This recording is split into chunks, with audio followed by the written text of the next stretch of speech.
우리가 사도행전 살펴보고 있는데요. 우리 사도행전의 초점은 선교입니다. 그러니까 메시지 핵심이 선교일 수밖에 없어요. 오늘날 많은 교회들에서 선포되는 메시지가 대부분이 축복입니다. 그렇지만 우리는 축복이라는 어떤 설교 듣기 좋잖아요. 우리가 복 받으라는 거 싫어하는 사람 누가 있겠습니까? 그렇지만 중요한 것은 메시지가 축복이라고 해가지고 그 축복이 나에게 그대로 임하지는 않습니다. 이미 하나님은 강단에 선포되는 메시지가 축복 이전에 예수의 십자가를 통해서 이미 우리에게 축복을 주셨습니다. 우리의 죄의 문제 해결해 주셨고요. 뿐만 아니라 물질의 문제, 또한 관계의 문제, 그 모든 문제들을 예수의 십자가를 통해서 이미 우리 해결해 주셨습니다. 그런데 우리가 그것을 누리지 못하는 것은 왜일까요? 우리는 이미 구원받은 자들입니다. 우리가 구원받은 자라는 것은 예수님께 십자가를 통해서 이루신 십자가의 죄사함의 권세, 이미 우리는 그것을 믿고 우리가 받아들인 거예요. 그런데 세상 사람들은 여전히 그들 가운데 예수님께서 죄사함의 권세를 주셨지만 그들은 그 사실을 믿지 않는 자들인 거예요. 믿는 자는 구원을 받았고 믿지 않는 자들은 구원을 받지 못했습니다.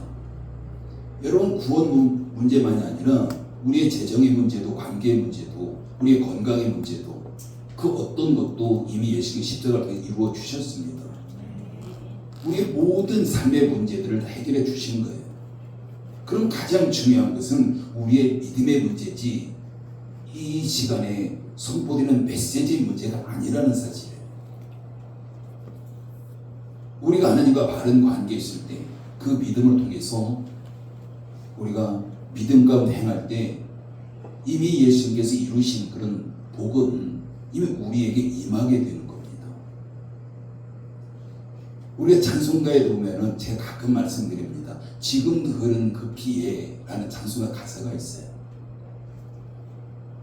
근데 사실 우리가 물리적으로 보면 지금 흐르지 않습니다. 예수님께서 십자가에서 흘리신 피 지금 흐르지 않아요. 이미 2000년 전에 십자가상에서 이미 다 쏟아 내렸습니다. 이미 다 흘려졌습니다. 그런데 우리가 찬송가 부르는 것은 지금도 흐르는 그 피에 지금도 흐른다라고 찬송 우리가 부르고 있습니다. 근데 그것은 뭐냐면 우리가 믿음으로 나갈 때, 우리 예수님 앞에 십자가의 믿음으로 나갈 때 예수님의 피는 지금 우리에게 흐르는 겁니다.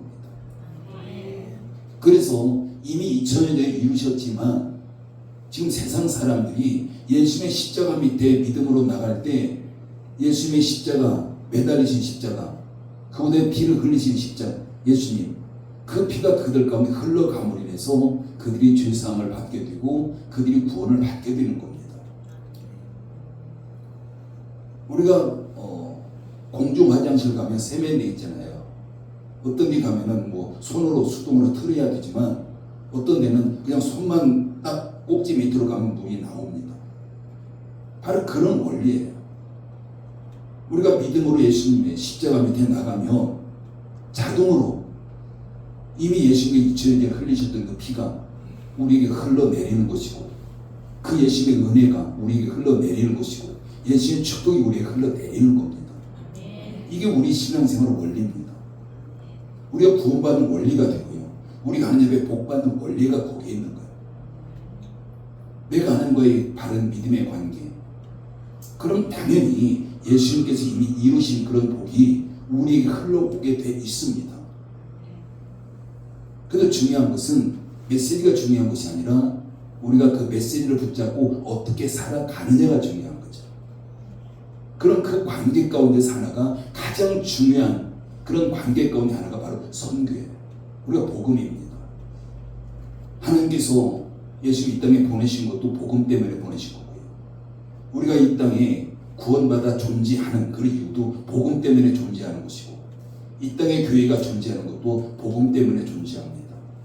우리가 그 핵심을 우리 가운데 두고 우리가 하나님과의 바른 관계 속에서 바른 신앙생활할 때 그 복은, 그 은혜는 우리 가운데 흘러오게 되어져 있는 겁니다.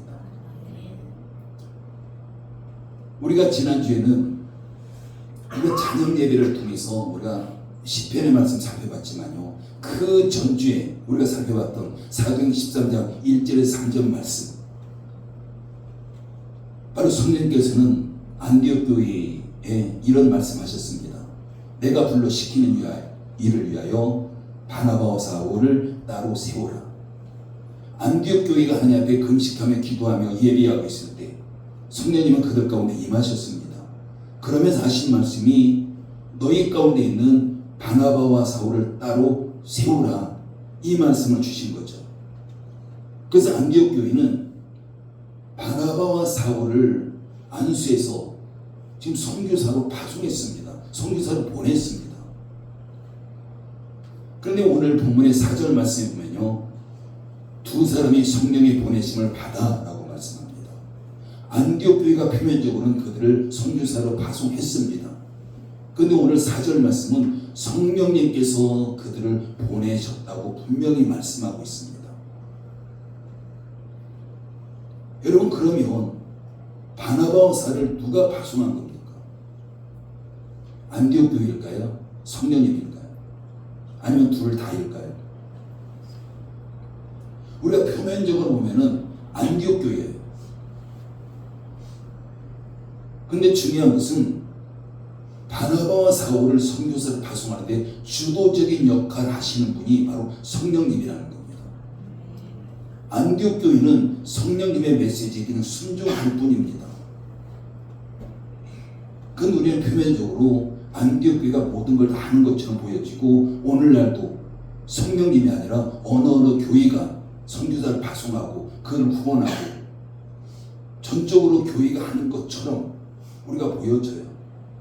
그러다 보니까 그 교회가 마음에 안 들으면 이 선교사 그냥 잘라요.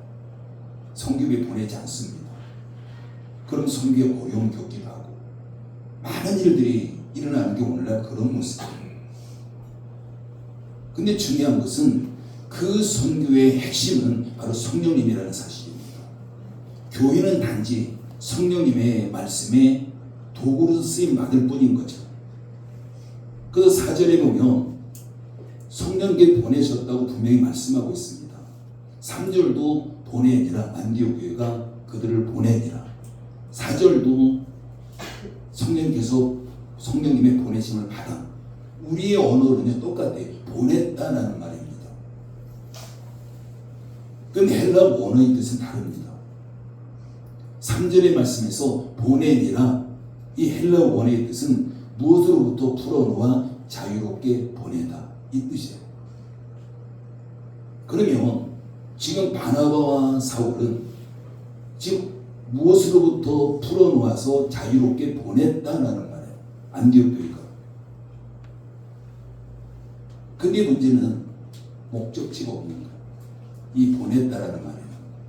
그냥 성령께 보내라고 하니까 너는 어디로 가야 돼? 라고 보낸 것이 아니라 안디옥 교회는 그냥 무조건 선교사로 그냥 보낸 겁니다. 지금 사울과 바나바도 목적지를 몰라요. 목적지를 모르는 가운데 지금 안디옥 교회로부터 선교사로 보냄을 받은 겁니다. 그래서 이들은 안디옥 교회도 마찬가지고요, 성령께서 이끄시는 곳이 바로 이들의 선교지라고 생각하는 겁니다. 그럼 당연히 이들이 안디옥 교회로부터 보냄을 받았을 때 얼마나 기도했겠습니까? 성령님의 뜻을 알아야 하잖아요. 성령께 보내시는 곳을 가야 하잖아요. 그러면서 본격적으로 바울의 제1차 선교 여행이 이제 시작이 되어집니다. 바나바와 사울은 안디옥 교회로부터 파송을 받아서 안디옥에서 약 25km 정도 떨어진 항구 도시인 실루기아로 갑니다. 그래서 실루기아에서 배를 타고 구브로 섬으로 가게 되죠. 바로 첫 번째 그들의 선교지가 구브로 섬에서부터 시작이 되어진 겁니다. 바로 구브로는 바나바의 출생지. 바나바가 구브로 출신이에요. 그리고 구브로는 오늘날 이름으로 하면은 키프로스입니다. 우리가 예전에 본 키프로스 분쟁, 전쟁, 이런 부분들 많이 들어보셨을 겁니다. 그게 바로 구브로입니다. 지중해에서 세 번째로 큰 섬이죠. 그래서 구브로 섬에 도착해서 가장 처음에 갔던 도시가 살라미라는 도시입니다. 그래서 바울과 바나바와 사울이 구브로 섬에 살라미에 도착해가지고 여러 유대인 회당에 들리면서 그곳에서 말씀을 전하고 복음을 전하는 바로 그런 삶을 살아가는 거죠.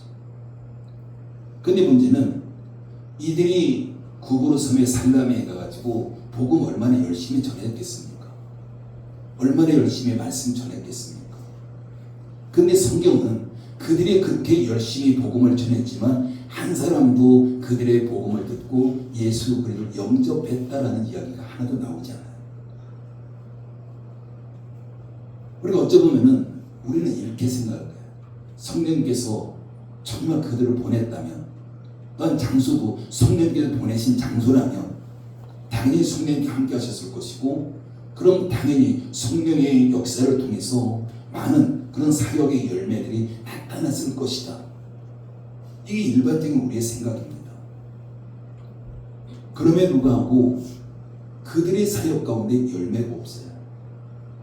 열심히 복음을 전했지만 한 명도 예수님을 영접했다라는 그런 언급이 나오지 않습니다. 그래서 이들은 살라미에서 정반대쪽으로 가게 돼요. 그 구브로 섬의 한가운데를 지나서 정반대, 그러니까 반대편 끝으로 가게 됩니다. 그곳이 바호라는 도시입니다. 바나바와 사울이 바호에 도착을 해서 다시 복음을 열심히 전합니다. 이때 만난 사람이 유대인 거짓 선지자인 마술사 바예수라는 사람입니다. 우리가 11절에 보면요, 그때 만난 마술사 바예수가 갑자기 맹인이 되는 사건이 발생합니다. 11절 말씀 읽어볼까요? 11절 읽습니다. 시작. 보라, 이제 주의 손이 내게 있으니 내가 맹인이 되어 얼마 동안 해를 보지 못하리라 하니, 즉시 안개와 어둠이 그를 덮어 인도할 사람을 두루 구하는지라. 이 마술사 바예수는 구브로 섬의 총독인 소기오 바울과 매우 가까운 사람입니다. 그러니까 그 섬에서 최고의 권력자의 바로 옆에서 그 권력을 함께 나눠 가지고 있는 자예요. 그럼 대단한 자죠. 상당히 영향력 있는 자입니다.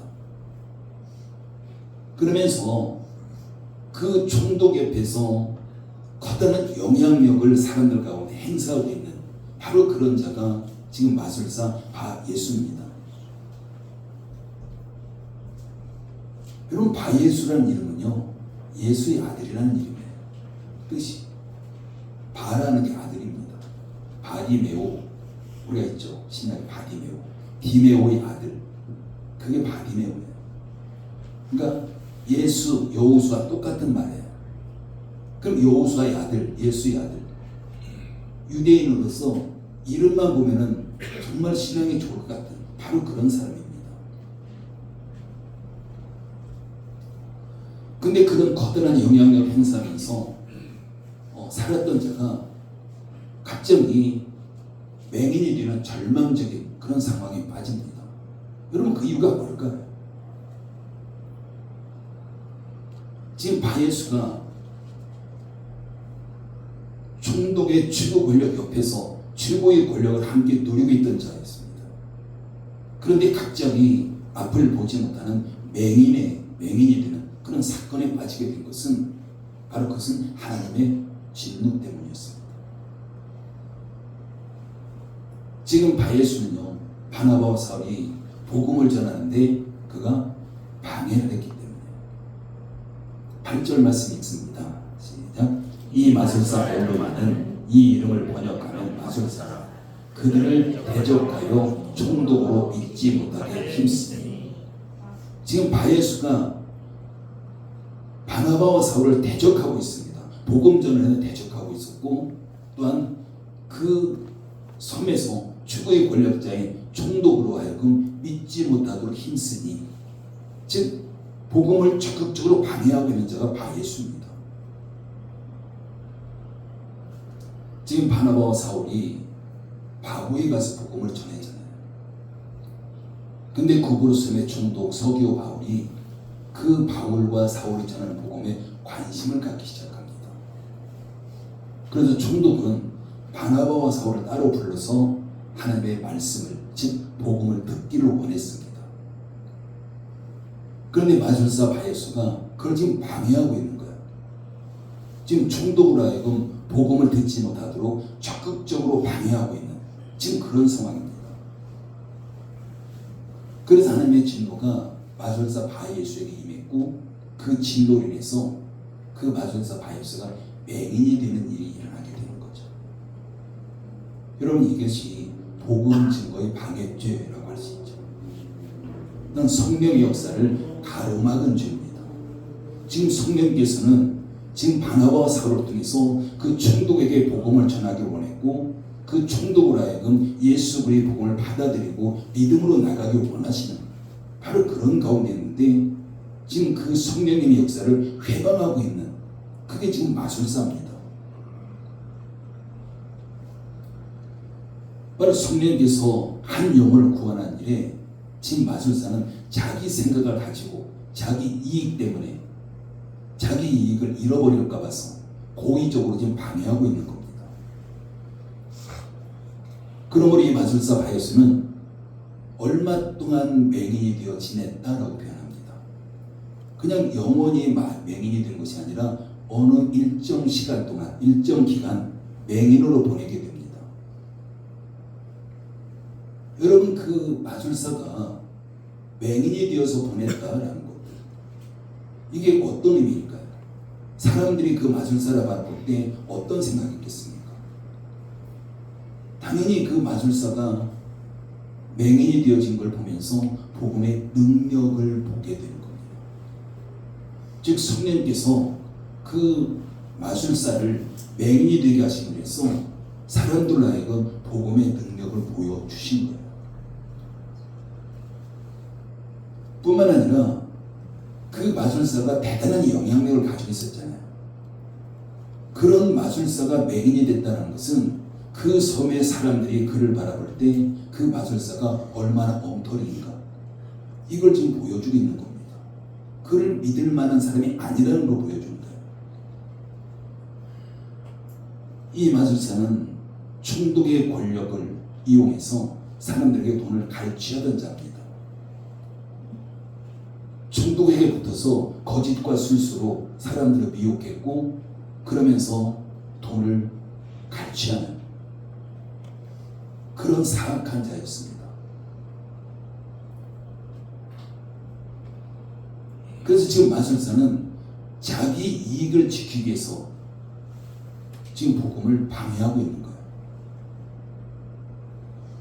지금 총독 서기오 바울이 바나바와 사울을 불러서 복음을 듣기를 원했습니다. 여러분, 만약이 아니죠. 실제적으로 듣고 그가 믿었습니다. 여러분, 지금 상황에서 그 마술사가 볼 때 서기오 바울이 바나바와 사울을 통해서 복음을 듣게 되면 어떤 일이 일어나겠습니까? 복음을 듣고 그가 예수님의 복음을 영접하고 예수님을 믿게 된다면 당연히 그는 총독 서기오 바울과 멀어지게 되겠죠. 함께 할 수 없게 될 겁니다. 그래서 총독 서기오 바울이 마술사인 자기를 떠나게 될까 봐서 그 떠나게 되면 지금까지 그 권력에 붙어서 사람들을 미혹하면서 돈을 갈취했던 이런 것을 할 수가 없는 거죠. 그래서 오로지 자기 이익 하나만을 위해서 지금 복음을 방해하고 있는 것이 지금 마술사의 모습입니다. 그래서 바예수는 총독과 하여금 예수 그리스도의 복음을 받아들이지 못하도록 적극적으로 해방하고 있는 바로 그런 가운데 있었던 거죠. 그래서 성령께서는 이 마술사 바예수가 어떤 존재인지 그 실체를 바로 드러내 보여주신 것입니다. 10절 말씀 다시 한번 읽어볼까요? 10절에 있습니다. 시작. 이르되 모든 거짓과 악행에 가득한 자요 마귀의 자식이요 모든 의의 원수요 주의 바른 길을 굳게 하기를 그치지 아니하겠느냐. 성령께서는 복음을 대적하는 마귀 앞자리로 전락해 있음을 그를 공개하신 거죠. 그리고 이 마술사의 행위가 순수하지 못한 거짓으로 가득한 행위임을 공개해서 나타내 보여주신 것입니다. 뿐만 아니라 이 마술사는 맹일로 만들어서 사람들은 복음의 능력을 보게 하셨고, 그리고 이 마술사가 얼마나 엉터리인가, 정말 이 마술사는 믿음의 대상이 아니라는 것을 지금 사람들에게 공개해서 보여주고 있는 바로 그런 모습이었습니다. 그에 반해서 성령님은요, 그 서기오 바울, 그 총독에게 믿음을 주셨습니다. 12절 말씀 읽습니다. 시작. 이에 총독이 그렇게 된 것을 보고 믿으며 주의 가르치심을 놀랍게 여기니라. 지금 마술사가 그렇게 된 것을 보면서 지금 총독은 복음을 받아들이는데 더 쉽게 받아들이는 거예요. 그 이전부터 복음에 대한 관심을 가지고 있었습니다. 그러면서 그 복음을 듣게 됐고, 그리고 그가 주의 가르치심에 놀랐다라고 표현하고 있습니다. 여러분, 우리 주변을 한번 보십시오. 우리 주변에도 복음을 방해하는 세력들은 굉장히 많습니다. 복음을 방해하는 수단과 방법도 너무나도 다양하게 있습니다. 어떤 사람들은 천사의 얼굴을 하고 있지만 사탄의 앞잡이로 복음을 대적하는 자들도 있습니다. 그리고 평소에는 굉장히 온유하고 너그럽지만 복음에 대해서만큼은 적극적으로 대적하는 이런 사람들도 있지요. 그리고 마술사 바예수처럼 자기 이익 때문에 그냥 무조건적으로 복음을 반대하는, 조직적으로 반대하는 이런 세력들도 있습니다. 뿐만 아니라 복음이 뭔지 실체를 몰라요. 복음이 뭔지 아무것도 모르면서 그냥 무조건적으로 반대하는 이런 세력들도 있습니다. 자기가 왜 반대하는지도 몰라요. 그냥 무조건적으로 반대하는 바로 그런 사람들도 우리 주변에 너무 많습니다. 그렇기 때문에 우리는 우리 주변에 어떤 자들이 복음을 회방하는 자들인지, 그리고 그들이 어떤 식으로 복음을 방해하고 있는지 우리 이걸 살펴보셔야 됩니다. 이 모든 일들은 자기를 내세운 악한 동기에서 출발합니다. 그렇기 때문에 우리는 그들을 대적하는 일을 멈추면 안 된다라는 사실이죠. 여러분, 대적한다는 게 싸운다는 게 아니에요. 세상적인 방법을 가지고 서로 싸우는 걸 이야기하지 않습니다. 대적한다는 것은 그들의 방해에 우리가 굴복하지 않는다라는 의미입니다. 그렇기 때문에 우리는 복음을 방해하는 세력들에게 우리는 바른 복음으로 대적을 해야 되는 거예요. 여러분, 물러서면 지는 겁니다. 야고보서 4장 7절에서 하나님은 우리에게 이렇게 말씀하십니다. 마귀를 대적하라. 그리하면 너희를 피하리라. 우리가 마귀를 대적하라고 말씀합니다. 우리가 마귀는 무서운 존재가 아니라는 거죠. 두려운 존재가 아니라는 겁니다. 우리가 반드시 승리한다 라고 지금 말씀하고 있는 거죠. 여러분, 마귀가 하는 것은요, 그 핵심에 복음을 반대하는 것 딱 하나입니다. 복음을 회방하는 거 하나밖에 없어요. 복음을 회방하는데 다양한 방법으로 마귀가 우리 가운데 접근하는 바로 그런 모습이지, 어떤 방법이든지 그 핵심에는 복음을 회방하는, 여기에 있는 거죠. 그렇기 때문에 우리가 바른 복음에 서 있지 않는다면 마귀를 대적하는 일은 일어나지 않을 겁니다. 그런 마귀가 우리를 왜 회방할까요? 우리가 정말 복음에 떠나 있다면 우리의 관심 없습니다. 마귀는. 그러나 우리가 복음의 핵심에 있을 때, 복음으로 부장할 때 마귀는 우리의 관심을 가지고 우리를 회방하기 위해서 더 가까이 다가오게 될 겁니다. 그럴 때 우리는 마귀를 반드시 대적해야 됩니다. 이건 하나님의 명령이에요. 마귀를 피하라고 말씀하지 않습니다. 마귀 때문에 도망가라고 말씀하지 않습니다. 마귀가 아무리 우리에게 다가와도 우리는 그 마귀를 대적해야 된다고 말씀하는 거죠. 우리가 대적하면 그 마귀는 피할 것이다. 여러분, 오늘날에는요, 우리가 마지막 시대라고 하잖아요. 그 마귀라는 존재는 그 어떤 때보다도 더 적극적으로 활동하는 시대입니다. 여러분, 그렇다고 해서 마귀가 예전보다 더 힘이 세졌다고 할 수는 없어요. 똑같아요. 힘은 예전이나 지금이나 똑같습니다. 근데 어떻게 보면은 옛날보다 마귀가 지금 더 훨씬 힘이 세진 것처럼 보여집니다. 그게 뭘까요? 우리가 그만큼 믿음에서 약해진 거예요. 그러니까 마귀가 더 센 것처럼 보여집니다. 마귀는 우리가 두려워할 존재가 아니라 대적해야 될 존재고, 우리가 대적하기만 하면, 예수의 이름으로 대적하며 반드시 마귀가 우리를 피해서 도망갈 것이다. 즉 우리가 승리하게 될 것이다. 이건 하나님의 말씀입니다. 여러분, 근데 우리의 현실을 보십시오. 우리나라에도 얼마 전까지만 해도 복음의 사람들 가운데 막 전진해 갔습니다. 사회 구석구석에 복음이 전진해 들어갔습니다. 그 한때 25%가 크리스찬이라는 말도 있었습니다.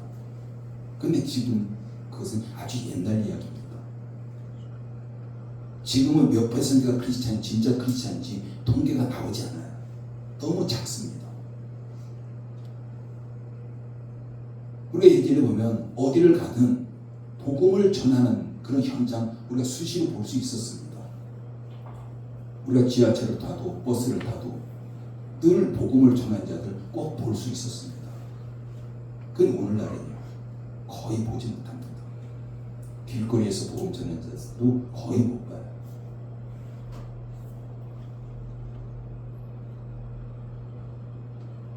그렇기 때문에 우리가 그만큼 마귀의 어떤 방해 공작에 우리가 뒤로 물러나 있는 거죠. 우리가 복음을 전하지 않는다는 그겁니다. 마귀는 우리로 하여금 복음을 전하지 못하도록 하고 있잖아요. 근데 우리가 복음을 전하지 않는 것은 우리가 대적하는 것이 아니라 그만큼 우리가 후퇴해 있고 물러나 있고 소극적이고 이런 모습이 우리의 모습입니다. 우리가 복음을 전하지 않는 것은 여러분은 사람들의 시선이 괜히 두렵기 때문에, 괜히 또 힘들기 때문에, 여러 가지 비난이 있기 때문에 많은 그런 이유가 있습니다. 그러면서 우리는 점점 우리가 마귀를 대적하는 일에서 후퇴하고 있다는 거죠. 바로 이런 일들은 우리가 바른 복음으로 무장하지 않았기 때문에, 우리가 복음으로 대적하지 않기 때문입니다. 우리는 바른 복음으로 무장하고 그 복음으로 마귀를 대적하며 싸워야 됩니다. 우리가 바른 복음을 대적하며 오늘 본문에서 마술사 바이오 실체를 성령께서 드러내 주신 것처럼 오늘날도 반드시 성령께서는 그들의 실체를 드러내 주실 것입니다. 여러분, 복음을 방해하는 세력, 그 배후에는요 언제나 사탄이 있습니다. 10절 말씀을 다시 한번 읽습니다. 시작. 이르되 모든 거짓과 악에 가득한 자요 마귀의 자식이요 모든 이의 원수요 주의 바른 길을 굽게 하기를 그치지 아니하겠느냐. 이 말은 바울이 지금 사탄에게 선포하는 거예요. 지금 바예수 배후에 있는 사탄에게 선포하는 겁니다. 모든 거짓과 악행에 가득한 자라는 거죠. 그리고 마귀의 자식, 그리고 모든 의의 원수여 주의 바른 길을 굽게 하기를 그치지 아니하겠느냐. 그치라는 겁니다. 지금 마술사 바예수 배후에는 사탄을 의미하는 거죠. 그래 사탄 마귀는 오직 예수 그리스도 이름으로 대적해야 이깁니다. 우리의 세상적인 어떤 방법도 우리가 이길 수 있는 무기는 없습니다. 오직 예수님 복음입니다. 그렇기 때문에 바른 복음으로만 우리는 사탄 마귀를 이길 수 있습니다. 여러분 지금 나 자신 한번 되돌아보십시오. 나는 지금 복음을 전하고 있을까라는 거죠. 복음을 전하지 않는다면 무엇 때문에 내가 복음을 전하고 있지 않을까? 사람들의 시선이 불편하기 때문에, 때로는 시간이 없기 때문에, 힘들기 때문에 여러 가지 이유가 있을 겁니다. 근데 그 이유가 어떻든지 간에 내가 가지고 있는 그 이유의 배후에는요, 바로 사탄이 역사하고 있다는 겁니다. 사탄이 해방하고 있다는 거죠. 그러면 우리가 복음을 전하지 않으면 마귀와의 대적이 아니라 우리는 마귀에게 지고 있는 바로 그런 상황일 수 있습니다. 하나님께 우리에게 마귀를 대적하라고 말씀하세요. 복음으로 무장하고 예수의 이름을 가지고 마귀를 대적하라고 말씀합니다. 대적하면 마귀 승리한다라고 말씀하는 거죠. 여러분 우리가 마귀를 대적하고 우리가 마귀에게 승리했을 때 우리가 전하는 복음은 그 복음이 우리의 가족을 구원할 수 있습니다. 우리의 가장 가까운 사람을 구원할 수 있습니다. 근데 내가 대적하지 아니하고 우리가 복음을 전하지 않는다면 우리는 가장 가까운 가족이지만 구원할 수 없게 되는 거죠. 여러분 가족은요 나에게 맡겨주실 거예요. 그게 나의 선교지입니다.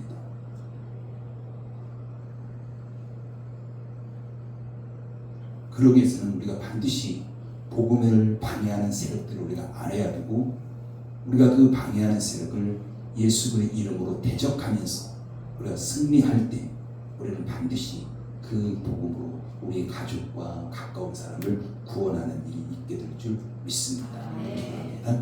아버지 하나님께 감사를 드립니다. 바나바와 사울이 성령님의 보내신 곳에 그들의 복음을 전했지만 많은 그런 방해 세력들이 있었습니다. 그럼에도 불구하고 그들이 복음으로 무장하고 끝까지 대적하면서 복음을 선포했을 때 구보로 섬에서 가장 영향력 있는 최고의 권력자인 총독 바기오 사울이 서기오 바울이 예수 그리스도의 복음을 받아들이고 예수님 믿음으로 영접했던 걸 보게 됩니다. 아버지 하나님, 우리의 삶의 현장 속에서 때로는 우리의 가족, 우리의 가장 가까운 자가 아직도 사탄의 방해 때문에 예수 그리스도의 복음을 영접 받아들이지 않고 있다면 우리가 그 방해하는 세력들을 실체를 알고 우리가 대적하면서 예수의 이름으로 승리하고 복음을 선포할 때 우리의 가족이 가장 가까운 자가 복음을 받아들이면서 예수를 믿게 되는 놀라운 일이 있게 될 줄 믿습니다. 아버지 하나님, 우리에게 담대함 허락해 주셔서 마귀를 대적함으로 우리의 모든 성도들이 다 승리하는 놀라운 일이 있도록 성령 하나님 역사해 주시옵소서. 예수님의 이름으로 기도드립니다. 아멘. 예, 준비하시는